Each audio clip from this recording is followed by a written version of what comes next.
Electric potential energy क्या होती है?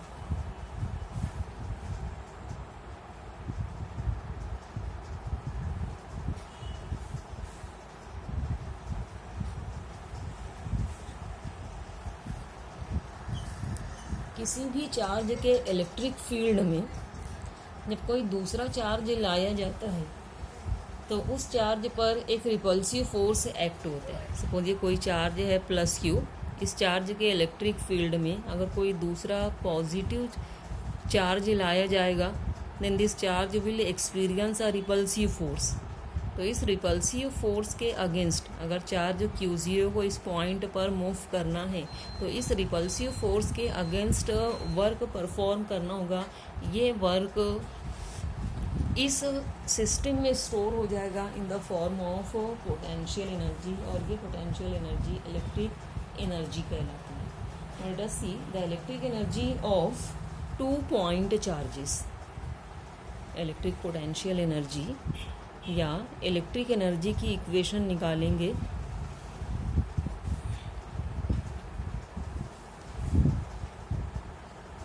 For a system of 2 point charges. इसके लिए suppose there are 2 points A and B in the space. Suppose this is the 3-dimensional system, x, y और z axis है ये, this is the origin. Suppose 2 points हैं, point A और point B, जिनके position vectors हैं r1 and r2 respectively. Point A का position vector r1 है, point B का position vector r2। Suppose there is a charge Q1 initially infinite distance पे, infinity पर कोई चार्ज है Q1। इस चार्ज Q1 को इन्फिनिटी से पॉइंट A पर मूव करने के लिए कितना वर्क डन लगेगा?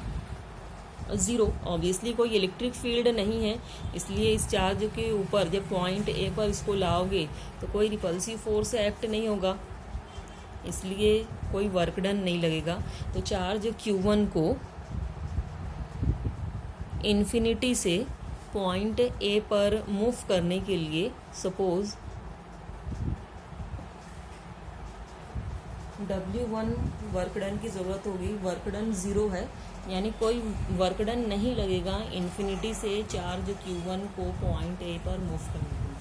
ना suppose there is a second charge Q2 at infinite distance. अब चार्ज Q2 को इन्फिनिटी से पॉइंट B पर हमें मूव करना है, तो चार्ज Q1 ऑलरेडी प्रेजेंट है पॉइंट A पर, इस चार्ज का अपना एक इलेक्ट्रिक फील्ड होगा, इसलिए चार्ज Q2 को जब मूव करके पॉइंट B पर लाओगे तो ये इसके ऊपर एक रिपल्सिव फोर्स एक्सर्ट करेगा। यानी पॉइंट B पर मूव करने के लिए हमें इस रिपल्सिव फोर्स के अगेंस्ट वर्क परफॉर्म करना है। और वर्क डन का फॉर्मूला क्या है? वर्क डन का फॉर्मूला है charge into potential. Now the potential at point B due to the charge Q1 is suppose V1। कौन सा चार्ज हम पॉइंट B पर मूव करके ला रहे हैं? Q2। वो वर्क डन W2 की वैल्यू हो जाएगी V1 इंटू Q2। अब पोटेंशियल V1 पॉइंट B पर पोटेंशियल है ड्यू टू चार्ज Q1, तो पॉइंट B का डिस्टेंस हमें चाहिए चार्ज Q1 से। Suppose this distance is R12, इसलिए पॉइंट B पर पोटेंशियल की वैल्यू हो जाएगी। पोटेंशियल का फॉर्मूला क्या है? 1/4πε0 चार्ज अपॉन इट्स डिस्टेंस। किस चार्ज का पोटेंशियल है? किस चार्ज की वजह से पोटेंशियल है? Q1। कितने डिस्टेंस पर? पॉइंट B पर है, जिसका डिस्टेंस पॉइंट A से या चार्ज Q1 से कितना है? R12। तो पोटेंशियल V1 हो जाएगा at point B due to charge Q1। Charge Q1 की वजह से पॉइंट B पर पोटेंशियल V1 की वैल्यू हो जाएगी 1/4πε0 Q1 अपॉन R12। तो ये पोटेंशियल है पॉइंट B पर due to charge A। Point B पर हमें चार्ज Q2 को मूव करके लाना है against the electrostatic repulsive force, तो इसके लिए वर्क डन लगेगा। This work done will be equal to potential at point B due to charge Q1 which is V1 into the charge which is to be moved. कौन से charge को move करना है? Q2 को point B पर. तो इसके लिए वर्क डन W2 की वैल्यू हो जाएगी V1 इंटू Q2. V1 की वैल्यू पुट करेंगे इस इक्वेशन में. वर्क डन की इक्वेशन हो जाएगी 1/4 pi epsilon 0 Q1 upon R12 into, ये पोटेंशियल की वैल्यू है, into Q2. This the work done. तो वर्क डन को हम लिख सकते हैं as W equal to 1/4 pi epsilon 0 Q1 Q2 upon R12. ये वर्क डन स्टोर हो जाएगा in the system of the two charges in the form of potential energy. Potential energy को हम यू से डिनोट करते हैं. So potential energy for the system of 2 point charges will be 1/4 pi epsilon 0 Q1 Q2 upon R12. This is the equation for potential energy of a system of 2 point charges. Now let us derive the equation for electric potential energy for a system of n point charges.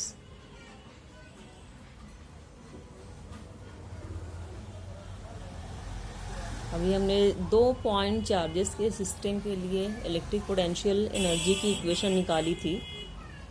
We will derive now the equation for electric potential energy for a system of n point charges. तो n number of point charges हैं. पहले charge को infinity से एक particular point पर space में move करने के लिए कोई वर्क डन नहीं लगेगा. दूसरे चार्ज को मूव करने के लिए पॉइंट B पर, तो इनिशियली पॉइंट A पर पहले चार्ज को हम मूव कर रहे हैं Q1. पोजीशन वेक्टर है इस चार्ज का R1. इसके लिए वर्क डन W1 कितना होगा? 0. कोई इलेक्ट्रिक फील्ड नहीं है, इसलिए किसी रिपल्सिव फोर्स के अगेंस्ट हमें वर्क परफॉर्म करने की ज़रूरत नहीं है. सपोज कोई दूसरा पॉइंट है B, चार्ज Q1 पहले से है पॉइंट A पर. कोई दूसरा पॉइंट है B, यहाँ पर हमें चार्ज Q2 को मूव करके लाना है. तो पॉइंट B पर potential due to charge Q1 कितना है? सपोज V1 और डिस्टेंस है R12. तो इसके लिए जो वर्क डन लगेगा W2. अब Q2 इसको मूव करना है चार्ज Q1 के इलेक्ट्रिक फील्ड में. चार्ज Q1 इसके ऊपर रिपल्सिव फोर्स एक्सर्ट करेगा, जिसके अगेंस्ट वर्क परफॉर्म करके हमें चार्ज Q2 को पॉइंट B पर लाना होगा. तो वर्क डन जो लगेगा ये चार्ज इंटू पोटेंशियल के बराबर होगा. पोटेंशियल पॉइंट B पर चार्ज Q1 की वजह से V1 है और चार्ज Q2 को हमें पॉइंट B पर लाना है. तो वर्क डन हो जाएगा V1 इंटू Q2. इस वर्क डन की वैल्यू हो जाएगी 1/4 पाई एप्सिलॉन 0. पोटेंशियल की value Q1 upon R12 into charge Q2. This is the value of potential V1 into charge Q2. यानी वर्क डन हो जाएगा Q1 Q2 अपॉन 4 पाई epsilon 0 into R1. अब suppose कोई point है C, जहाँ पर हमें तीसरा चार्ज Q3 मूव करना है फ्रॉम इन्फिनिटी. अब इन्फिनिटी से पॉइंट C पर चार्ज Q3 लाना है. तो वर्क डन लगेगा, ये वर्क डन लगेगा against the repulsive force due to charge Q1 and repulsive force due to the charge Q2. ये दोनों चार्जेस Q1 Q2 ऑलरेडी यहाँ पर प्रेजेंट हैं. इन दोनों चार्जेस के इलेक्ट्रिक फील्ड में है पॉइंट C. तो वर्क डन W3 किसके बराबर होगा? चार्ज Q1 की वजह से पोटेंशियल पॉइंट C पर प्लस चार्ज Q2 की वजह से पोटेंशियल पॉइंट C पर. ये नेट पोटेंशियल हो जाएगा at point C. Total potential due to both the charges Q1 and Q2 into कौन से चार्ज को मूव करने पॉइंट C पर? Charge Q3. तो जो टोटल वर्क डन लगेगा ये net potential due to charges Q1 and Q2 into charge Q3। अब टोटल पोटेंशियल कितना हो जाएगा? चार्ज Q1 की वजह से पोटेंशियल की वैल्यू क्या होगी? 1/4 pi epsilon 0। Suppose point C का डिस्टेंस चार्ज Q1 से R13 है, into Q1/R13 plus charge Q2 की वजह से पोटेंशियल कितना होगा पॉइंट सी पर? 1/4 pi epsilon 0 into Q2 point B का डिस्टेंस पॉइंट सी से सपोज R23 है। तो टोटल पोटेंशियल हो जाएगा 1/4 pi epsilon 0 Q1/R13 plus 1/4 pi epsilon 0 Q2/R23। ये टोटल पोटेंशियल है into Q3। So the work done W3 it will be equal to 1/4 pi epsilon 0। इसको common निकाल लेंगे तो W3 की वैल्यू हो जाएगी 1/4 पाई एप्सिलॉन 0। इसको कॉमन निकाल लेंगे Q1/R13 plus Q2/R23। Q1/R13 plus दूसरी टर्म में से 1/4 पाई एप्सिलॉन 0 निकालेंगे, क्या बचेगा? Q2/R23 into charge Q3। इसी तरीके से कोई चार्ज Q4 है, इसको मूव करना है किसी पॉइंट D पर। तो पहले से 3 चार्जेस हैं Q1, Q2, Q3। इन तीनों चार्जेस के इलेक्ट्रिक फील्ड में है चार्ज Q4, इसलिए चार्ज Q4 को पॉइंट D पर मूव करने के लिए जो वर्क डन लगेगा इसकी वैल्यू हो जाएगी इलेक्ट्रिक पोटेंशियल इनटू चार्ज। अब ये इलेक्ट्रिक पोटेंशियल किसकी वजह से? Due to charges Q1, Q2 and Q3। इन तीनों चार्जेस की वजह से पॉइंट D पर potential into charge Q4। Electric potential की वैल्यू क्या हो जाएगी? Due to charge Q1 1/4 pi epsilon 0 into Q1/R14, जहाँ पर R14 क्या होगा? चार्ज Q4 का डिस्टेंस पॉइंट A से या चार्ज Q1 से। 1/4 pi epsilon 0 Q1/R14 plus charge Q2 की वजह से पॉइंट D पर इलेक्ट्रिक पोटेंशियल की वैल्यू क्या होगी? 1/4 pi epsilon 0 into charge Q2 upon its distance from Q4। Q2 का डिस्टेंस Q4 से सपोज R24 है, तो 1/4 पाई एप्सिलॉन 0 को कॉमन निकाल लेंगे, क्या बचेगा?